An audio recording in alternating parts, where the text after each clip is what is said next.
Mitt Romney. Absolutely. Absolutely, Mitt. Thank you. Wow. That's quite a guy, isn't it? Paul Ryan, that's something? Wait a second. Romney Ryan, Romney Ryan, Romney Ryan. There we go. All right, that's great. Thank you, Senator Rand Paul, for being here. And you're a great senator. Rob Portman, thank you, Rob Portman. He's campaigned for me all over the country. Do you know what he does on weekends? Do you know what he does? He plays Barack Obama. Can you believe that? He does. He plays Barack Obama. He plays him well, too. I hate to tell you. We get the chance to debate one another after the, hour and a half or so is over. I want to, kick him out of the room. He's so good. But he doesn't convince me. Actually, when he gets finished, he said, "You beat me again. You beat me again." Well, he likes my arguments, you see. He's a better debater, but he likes my arguments better. He knows they're right. Lee Greenwood. Where's Lee Greenwood? Lee? I don't know where he is, but I heard him. There he is, right there. Proud to be an American. Thank you, sir. Thank you one more time. This guy, he sang it right. He said it right. I'm proud to be an American. I'm proud to be here with so many who serve our country. Right, Pat? What a contribution that makes to our country and has over the years. I've been to that base, met with the leaders there and members of our armed services there. How many members of the armed services or veterans are here? Would you raise your hand? Wow, look at that. Look at that.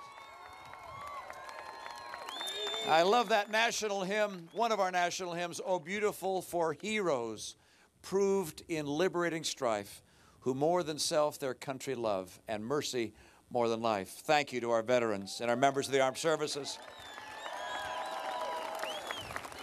If I'm President of the United States, I correct that, when I'm President of the United States, I will not cut our military budget or our commitment to keep America's military second to none in the world. This is an election which is a dramatic choice for the American people. It's a question about the soul of America. What is America going to be? We know, of course, the president has laid out his plan for the next 4 years. If you watch their convention or read about his speech, you'll know what he said. He said, we're going to go forward, he said. More of the same. I think forewarned is a better term, by the way. But he had no new ideas. He had no plan for how he's going to get the economy going, how he's going to create jobs, a rising take-home pay. Instead, it was a repeat of what he said 4 years ago. He's going to bring the deficit down. Of course, he didn't. He doubled it. He's going to get more people working. Of course, he didn't. We still have, as Paul indicated, over 8% unemployment. His plan is another stimulus. How'd that first one go? All right. About $800 billion. How much of that did you get? All right. Well, there was cash for clunkers. Did you get help from that? No, his idea now, he's got one new idea. I admit this, he has one thing he did not do in his first 4 years. He's said he's going to do in the next 4 years, which is to raise taxes. And is there anybody who thinks that raising taxes will help grow the economy?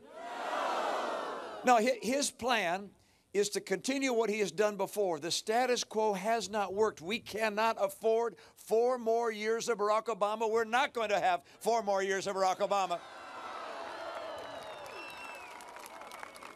His plan and his approach says fundamentally that government knows better than you how to live your life, how to pick winners and losers, how to choose companies that can be successful and products that have a future. That government, that a group of bureaucrats, of real smart people working hard. I mean, they're good people who work in Washington, but he has this view that somehow they know better than free people. So he's going to put them in the most important, or one of the most important relationships that you have, and that's the relationship between you and your doctor. He's going to put government between there if he has his way.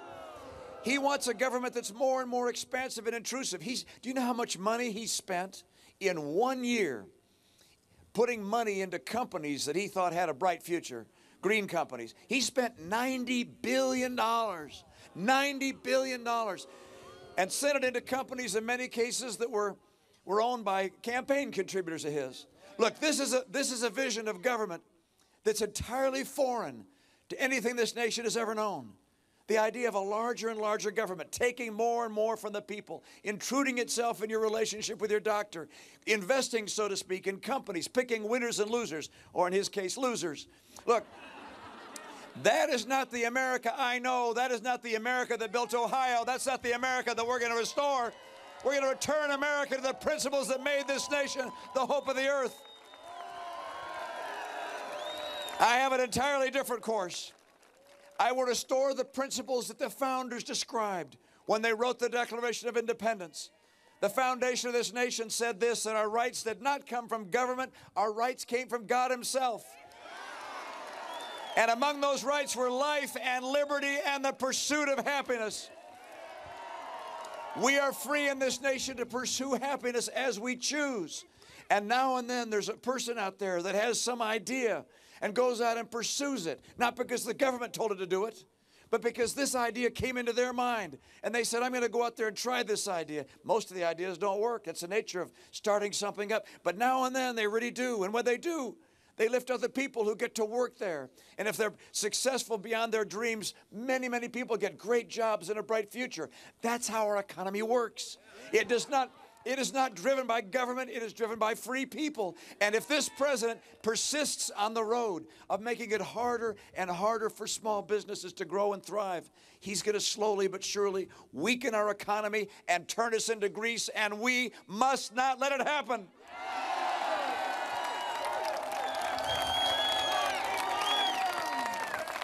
I know what I'm going to do.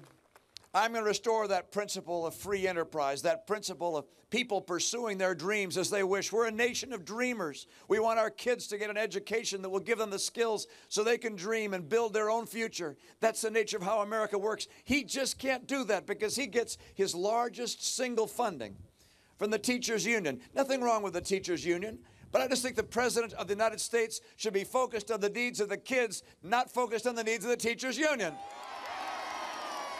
I want to put our kids and the teachers themselves and the parents first and the union behind. Small business. Paul Ryan said, we got to help small business. Boy, is he right. It's tough out there getting a business going. I want these people to make the investment and start opening doors and hiring people. I've seen these entrepreneurs across America. It's extraordinary to see what's happening. I met a woman who, she has her own business, and I said, how'd you get going in business? She said, well, my husband lost his job, and he took a class in upholstering. And because she was the better business mind, she said, in the family, she decided to start her own company. So she did and hired him as her first employee. And then she went on to hire 39 more people as upholsterers, and she has a leading upholstery company. And that puts people to work. That's kind of how America works. And then I met a guy named Jim Leotode in Central Illinois. Jim graduated second in his high school class, second from the bottom. And he concluded that college was not part of his future. And he went to his dad and said, would you float me a loan, start a business together? He was going to do the work, and his dad would put up the money, and they agreed to split it about 50-50. And Jim was going to start a food business. And he went out to buy one of those hamburger griddles, you know, and those hot dog rollers and the ventilation hoods. And by the time he costed it all out, it was a lot more money than he had from his dad. He concluded the only thing he could do in the food business with the money he had was make sandwiches, because sandwiches don't take much equipment, all right? So he got some tables, you know, and set them up in a garage and started making sandwiches, and then he would deliver them to people at work or at school and in colleges. And now Jimmy John's has 1,500 restaurants and employs 60,000 Americans. Look, this is the fundamental question Americans have to ask.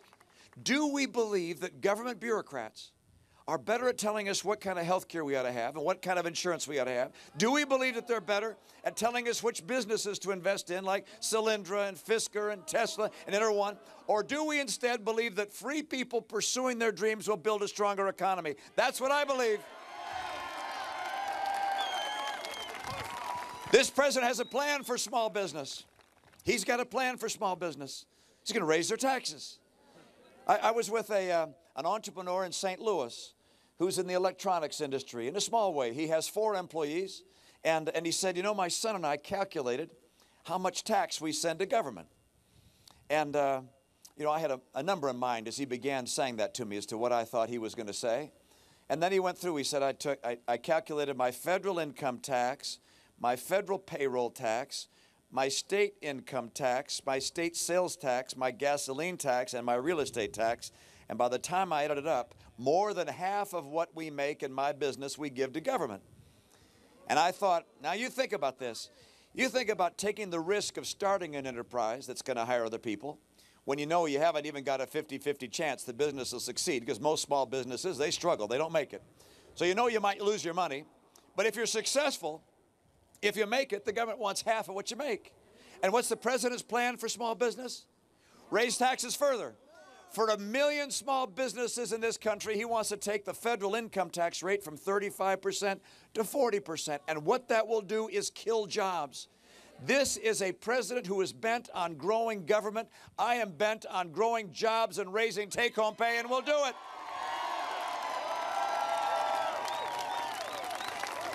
Now, Paul Ryan described the 5 things we're going to do. Number 1, take advantage of energy. And number 2, fix our schools and training programs. And number 3, I'll come back to number 3. Not that I forgot it. Number 4, we're going to balance our budget, because you're not going to invest in America if you think we're headed to Greece. And number 5, we're going to champion small business. But coming back to number 3, that's trade. Look, trade is good for us. The people in Ohio can sell products anywhere in the world, and we can compete with anywhere in the world. I'm not afraid of trading with other nations. I understand that when we trade and when other nations trade on a fair basis, we will compete, we will win, we'll raise wages here, we'll create jobs. But I also understand that when people cheat, that kills jobs. China has cheated. I will not allow that to continue. And it's not over. I mean, how does a nation cheat? How do you pull that off? Let me tell you how you pull it off. One way is to artificially hold down the value of your currency, to make sure it doesn't trade openly around the world. And what does that do? Well, let me tell you what it does. It makes your products artificially less expensive. The estimates are that China has held down the value of its currency anywhere between 15 and 30%. And so their products will be 15 to 30% cheaper. Guess what that does to the American companies that are competing in those industries? They lose sales, and so they have to lay off people, and ultimately they go out of business, and that's been happening. They've been manipulating, holding down the value of their currency. What else do? They steal intellectual property. What do I mean by that? Patents, designs, know-how, even counterfeit our goods. I was with a company in the Midwest that said that they had some products that were coming back, valves. These are industrial valves, great big heavy industrial valves. Said they were getting warranty claims on these valves of theirs that were breaking. And they were their product, they had their packaging on it, they had their serial numbers on it, and then they realized they're counterfeit. These aren't actually our product. They've been sold as our product, under our brand name, with our barcodes and everything else associated with them. And these products are coming into this country being counterfeited overseas. That kills jobs. That's what they've been doing. There's an Apple store in China. You read about that one? They got a store, Apple store, selling Apple, iPads and iPhones, except it's not an Apple store. It's all counterfeit. Look, this kind of practice has to stop. They even have hacked into our computers. Our government, with the F-35, they looked at designs for the F-35. They've looked at computers of our corporations. This cannot be allowed. We cannot compete with people who don't play fair, and I won't let that go on. I will stop it in its tracks.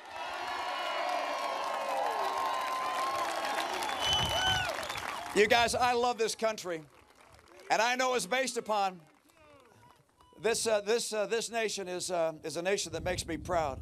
I love the people of this country. I've had the chance during this campaign to see folks from all over this great state and from all over this great country. I know what it's going to take to bring us back.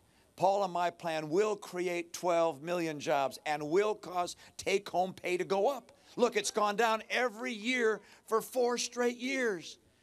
How in the world can people say they want 4 more years of President Obama? We can't afford 4 more years of President Obama. We will turn this country around and create good jobs again.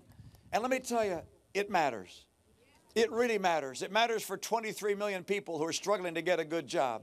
It matters for the 50% of our college graduates coming out of school that can't find work. How in the world these kids think they ought to vote for Barack Obama is beyond me. It's like, look at your friends. Half of you can't find work. Don't you understand where he's taking this country? It matters for our kids, for the next generation, where we pass along trillion-dollar debts. It's not just bad economics, it's immoral for us to pass on debts like that to our kids. So it matters. It matters what direction we take, and it also matters for the world. I was lucky enough to be in Poland a few weeks ago. Got to meet with a hero, a world hero, Lech Walesa. What a guy. Shipyard worker. You know, in that country, the Soviet Union, as they came in, executed some 20,000 Polish leaders. Executed them, wrote down their names and so forth. This is not conjecture. And yet, despite that history, that man, a shipyard worker, said no to the Soviet Union. And by virtue of what he did, he helped change the world. So I got a chance to sit down and talk to him. And I came in to meet with him, and he looked at me and he said, "You must be tired. You came from the United States." He said, "You sit. I'll talk. You listen." He's a serious guy, so I did. And then he said this. He said, "America is the only superpower on the planet. We need American leadership." And then he'd describe a place in the world, the Middle East, for instance. And then he'd say, "Where is American leadership? We need American leadership." Then he'd go to another place in the world and talk about a problem and say, "Where is American leadership?" This doesn't mean that we send our guns there.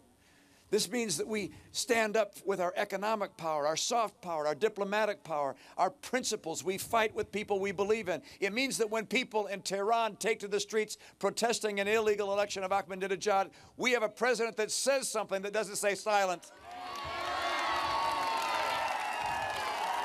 It means that with the developments in the Middle East these days, when we have an ambassador assassinated, when we have 20,000 people killed in Syria, when we have a Muslim Brotherhood leader become the new president of Egypt, when we have Iran moving closer and closer to nuclear weaponry, we don't have a president calling these things bumps in the road. We have a president who takes this serious and gets America on track to shape world affairs.